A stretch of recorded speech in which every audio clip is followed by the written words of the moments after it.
Hi dear friends. അപ്പോൾ കർക്കിടക മാസം തുടങ്ങാൻ പോവാണല്ലോ. അപ്പോൾ ഞാനിന്ന് ഒരു കർക്കിടക സ്പെഷ്യൽ മരുന്ന് കഞ്ഞിയുമായിട്ടാണ് വന്നിട്ടുള്ളത്. ഇതിന് ഔഷധക്കഞ്ഞി എന്നും കർക്കിടക കഞ്ഞി എന്നൊക്കെ പറയാറുണ്ട്. ഇത് നമ്മുടെ വീട്ടിൽ തന്നെ കിട്ടുന്ന സാധാരണ പച്ചമരുന്നുകളൊക്കെ വെച്ചിട്ടാണ് ഉണ്ടാക്കുന്നത്.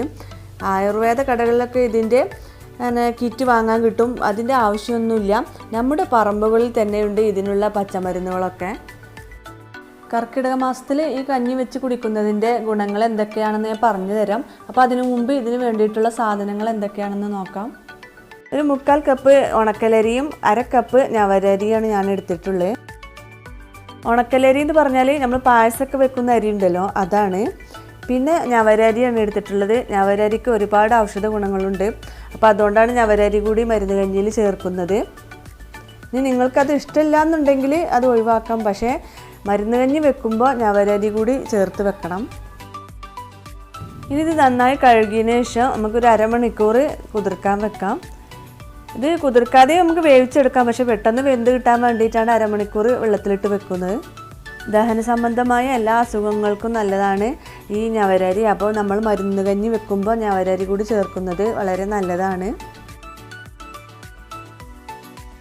ഇനി നമുക്ക് ഇതിലേക്ക് ആവശ്യമായിട്ടുള്ള സാധനങ്ങളാണ് ഇതൊക്കെ. ഇതുകൂടി നമുക്ക് വെള്ളത്തിലിട്ട് വെക്കണം. അപ്പോൾ അതിന് വേണ്ടിയിട്ട് ഞാൻ 1 ടേബിൾ സ്പൂൺ ഉലുവ എടുത്തിട്ടുണ്ട്.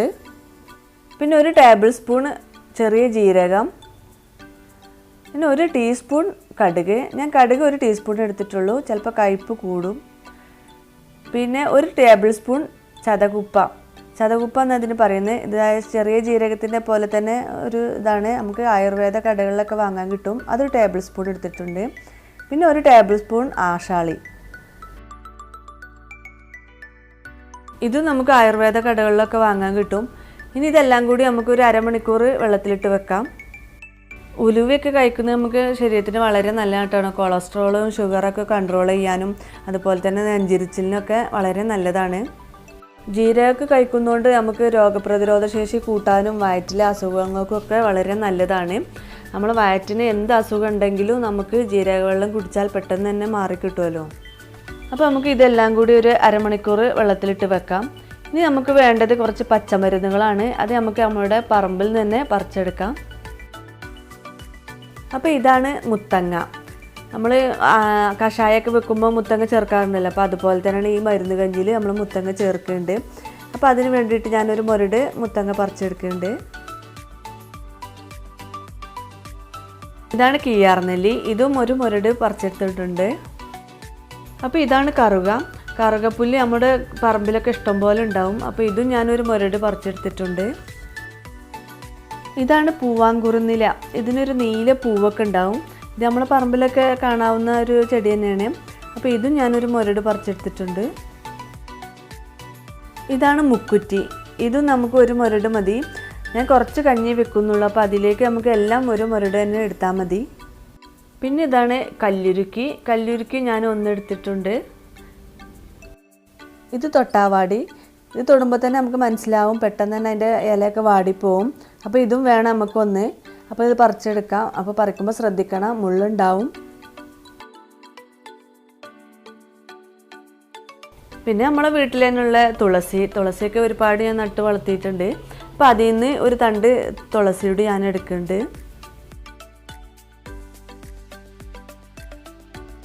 പിന്നെ കുറുന്തോട്ടി. അപ്പോൾ കുറുന്തോട്ടി ഞാൻ 1 എടുത്തിട്ടുണ്ട്. ഇതിൻ്റെ വേരും ഒക്കെ നമുക്ക് ഉപയോഗിക്കാവുന്നതാണ്. പിന്നെ കുറച്ച് പഴുത്ത പ്ലാവിൻ്റെ ഇല കൂടി എടുത്തിട്ടുണ്ട്. അപ്പോൾ പച്ചമരുന്നുകളൊക്കെ ഞാൻ എൻ്റെ പറമ്പിൽ നിന്ന് തന്നെ പറിച്ചെടുത്താണ്. നമുക്ക് ആവശ്യമായിട്ടുള്ള അധിക ചെടികളും നമ്മുടെ പറമ്പിൽ തന്നെ ഉണ്ടാവും. അപ്പോൾ ഇതാണ് കീയാർനെല്ലി. ഞാൻ പറിച്ചെടുത്തപ്പോൾ നിങ്ങൾ കണ്ടതായിരിക്കുമല്ലോ. അപ്പോൾ ഇനി അടുത്തത് ഞാൻ പെട്ടെന്നൊന്ന് പറഞ്ഞുതരാം ഒന്നുകൂടി. ഇത് കല്ലുരുക്കി നമ്മളെ വൃക്കരോഗങ്ങൾക്കൊക്കെ വളരെ നല്ലതാണ്. വൃക്കയിൽ കല്ലിൻ്റെ അസുഖങ്ങളൊക്കെ ഉണ്ടെങ്കിൽ അതിനൊക്കെ നല്ലൊരു ഔഷധ സസ്യമാണ് ഈ കല്ലുരുക്കി. പിന്നെ ഇത് പൂവാങ്കുറുന്നില. ഇത് നമ്മുടെ വീട്ടിലൊക്കെ അധികം ഉണ്ടാവുന്നത് തന്നെയാണ്. ഇതിന്മേൽ ഒരു ചെറിയ നീല പൂക്കളുണ്ടാവും. അപ്പോൾ നമുക്ക് തന്നെ പെട്ടെന്ന് തന്നെ മനസ്സിലാവും. പിന്നെ തുളസിയൊക്കെ എല്ലാവരുടെ വീട്ടിലും ഉണ്ടാവുന്ന ഒരു ചെടി തന്നെയാണല്ലോ.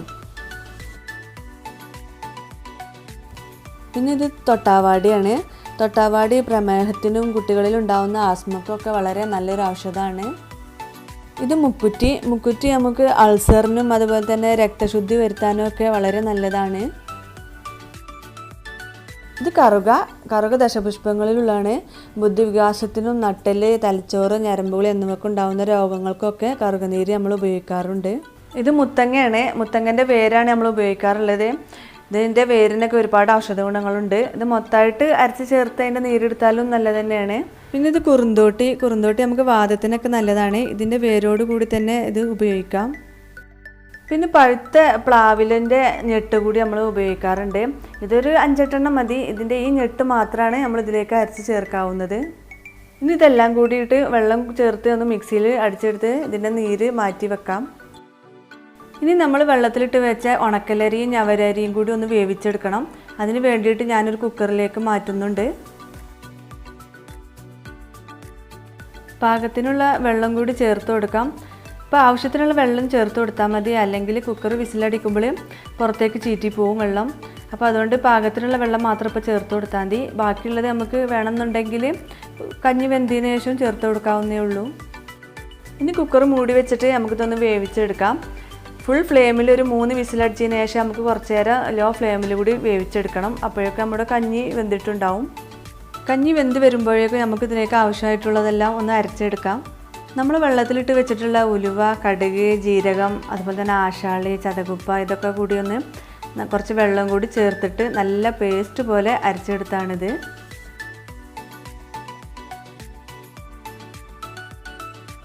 പിന്നെ നമ്മൾ പച്ചമരുന്നുകളൊക്കെ കുറച്ച് വെള്ളം കൂടി ചേർത്താണ്ട് അരച്ചതിന് ശേഷം ഞാനൊന്ന് അരിച്ചെടുത്തതാണിത്. പച്ചമരുന്നുകൾ അരക്കുമ്പോൾ നമുക്ക് മൊത്തത്തിൽ അങ്ങനെ വേണമെങ്കിലും അരക്കാം, അല്ലെങ്കിൽ ഇല മാത്രം വേണമെങ്കിലും എടുത്താൽ മതി. ഞാൻ ചിലതൊക്കെ വേരും എല്ലാം കൂട്ടിയിട്ടാണ് അരച്ചിട്ടുള്ളത്. പിന്നെ ഇതിലേക്ക് വേണ്ടിയിട്ട് ഒരു തേങ്ങയുടെ പാലാണ് ഞാൻ പിഴിഞ്ഞെടുത്തിട്ടുള്ളത്. നല്ല കട്ടിയുള്ള പാലാണിത്. ഇത് കുറച്ച് വെള്ളവും ചേർത്തിട്ട് മിക്സിയിലിട്ട് അടിച്ചതാണ്. നിങ്ങൾക്ക് വേണ്ടത്ര പാൽ ചേർക്കാവുന്നതേ ഉള്ളൂ കേട്ടോ. ഇപ്പോൾ നമ്മുടെ കഞ്ഞി റെഡി ആയിട്ടുണ്ട്. ആവശ്യത്തിന് വെന്ത് വന്നിട്ടുണ്ട്. ഇനി ഇത് ഞാനൊരു മൺകലത്തിലേക്ക് മാറ്റുകയാണ്. നമ്മൾ പച്ചില മരുന്നുകളൊക്കെ ചേർക്കുമ്പോൾ കുക്കറിലോ അതുപോലെ സ്റ്റീൽ പാത്രത്തിലൊന്നും ചേർക്കാൻ പാടില്ല എന്നാണ് പറയൽ. അപ്പോൾ അതുകൊണ്ട് ഞാനിതൊരു മൺകലത്തിലേക്ക് മാറ്റുന്നതാണ്. പണ്ടുള്ളവരൊക്കെ കുക്കറിലൊന്നും അല്ലല്ലോ ഇത് വെക്കൽ, മൺകലത്തിൽ തന്നെയല്ലേ. ഇപ്പോഴല്ലേ നമ്മൾ കുക്കറിലൊക്കെ വെക്കാൻ തുടങ്ങിയത്.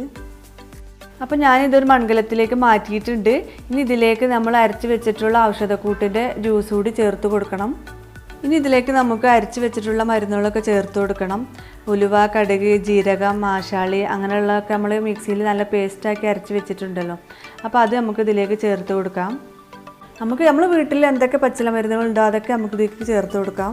പേരക്കയുടെ ഇല, ആടലോടകം, കയ്യോന്നി ഇങ്ങനെയുള്ള ഔഷധങ്ങളൊക്കെ നമുക്ക് ഇതിലേക്ക് ചേർത്ത് കൊടുക്കാവുന്നതാണ്. ഇനി നമുക്കിതിലേക്ക് നമ്മൾ എടുത്ത് വെച്ചിട്ടുള്ള തേങ്ങാപ്പാലൂടി ചേർത്ത് കൊടുക്കണം. നല്ല കട്ടി തേങ്ങാപ്പാലാണ് ഞാൻ ഇതിലേക്ക് ചേർത്ത് കൊടുത്തിട്ടുള്ളത്. ഈ ഔഷധക്കഞ്ഞിയൊക്കെ ഇതുപോലെ തന്നെ കഴിക്കണം എന്നാണ് പറയൽ. നെയ്യൊന്നും ഒഴിച്ച് കഴിക്കാതെ ഇരിക്കുന്നതാണ് നല്ലത് ഇത്രേ. പക്ഷേ നമുക്കൊരു ടേസ്റ്റിന് വേണ്ടിയിട്ട് ഞാനൊരു സ്പൂണ് നെയ്യ് ഇതിലേക്ക് ഇട്ട് കൊടുത്തിട്ടുണ്ട്. ഇനി ഇതുപോലെ അല്ലെങ്കിൽ നമുക്ക് ഒരു പാനൊക്കെ അടുപ്പത്ത് വെച്ചിട്ട് അതിലേക്ക് ചെറിയ ഉള്ളി അരിഞ്ഞിട്ട് നെയ്യ് ഒഴിച്ചിട്ട് നമുക്ക് വേണമെങ്കിൽ ഇതിൽ വറവിട്ട് ഒഴിക്കുകയും ചെയ്യാം. പക്ഷെ ഞാനിപ്പോൾ ഇതിലേക്ക് ഒരു സ്പൂണ് നെയ്യ് മേലെ ചേർത്ത് കൊടുത്തിട്ടാണ് ചെയ്തിട്ടുള്ളത്. ഇനി ഇതുപോലെ കഴിക്കാൻ ബുദ്ധിമുട്ടുള്ളവർക്ക് മധുരമൊക്കെ ചേർത്തിട്ട് കഴിക്കാം. പക്ഷേ എനിക്ക് ഇതാണ് ഇഷ്ടമായിട്ടുള്ളത്. ഞങ്ങളിതിലേക്ക് ഉപ്പിട്ട് ചേർത്ത് കഴിക്കുകയാണ് ചെയ്തത്. ഇനി മധുരം ചേർക്കുകയാണെങ്കിൽ പഞ്ചസാരയോ ശർക്കരയോ ചേർക്കാൻ പാടില്ല. നമ്മൾ ആയുർവേദ കടകളിൽ നിന്നൊക്കെ വാങ്ങുന്ന കരിപ്പെട്ടിയില്ലേ, അതാണ് ഇതിലേക്ക് ചേർക്കേണ്ടത്. ഇതാണ് കരിപ്പെട്ടി. ഇതിൽ നമുക്ക് ആവശ്യത്തിനുള്ള എടുത്തിട്ട് ഉരുക്കിയാണ്ട് ഇതിലേക്ക് ഒഴിച്ചിട്ട് കഴിക്കുകയും ചെയ്യാം, അല്ലെങ്കിൽ ഉപ്പിട്ട് വേണമെങ്കിലും കഴിക്കാം. അതൊക്കെ നിങ്ങളുടെ ഇഷ്ടത്തിനനുസരിച്ച് ചെയ്യാവുന്നതാണ്. അപ്പോൾ എല്ലാ വർഷവും കർക്കിടക മാസത്തിൽ ഇതുപോലെ ഔഷധക്കഞ്ഞി ഉണ്ടാക്കി കഴിക്കുന്നത് നല്ലതാണ്. നമ്മുടെ ശരീരത്തിൻ്റെ രോഗപ്രതിരോധ ശേഷി വർദ്ധിപ്പിക്കാനും അതുപോലെ തന്നെ ആരോഗ്യം വീണ്ടെടുക്കാനും ഒക്കെ ആയിട്ട് നമ്മൾ മരുന്ന് കഞ്ഞി എല്ലാ വർഷവും ഉണ്ടാക്കി കഴിക്കണം. നമ്മൾ ഔഷധക്കഞ്ഞി ഉണ്ടാക്കി കഴിക്കുകയാണെങ്കിൽ ചുരുങ്ങിയത് 7 ദിവസം കഴിക്കണം, അല്ലെങ്കിൽ 14 ദിവസം, അല്ലെങ്കിൽ 1 മാസം വരെ കഴിക്കുന്നവരുമുണ്ട്. ഏതായാലും 7 ദിവസമെങ്കിലും ചുരുങ്ങിയത് നമ്മളിത് കഴിച്ചിരിക്കണം. അപ്പോൾ കർക്കിടക മാസമാണ് വരുന്നത്. അപ്പോൾ എല്ലാവരും ഈ കഞ്ഞി ഉണ്ടാക്കി കഴിക്കുക. അപ്പോൾ എൻ്റെ ഈ വീഡിയോ എല്ലാവർക്കും ഇഷ്ടമായാലൊന്ന് സബ്സ്ക്രൈബ് ചെയ്യണം, മറ്റുള്ളവർക്ക് ഷെയർ ചെയ്ത് കൊടുക്കുകയും വേണം. അപ്പോൾ മറ്റൊരു വീഡിയോ ആയിട്ട് ഞാൻ വീണ്ടും വരാം. അതുവരേക്കും ബൈ.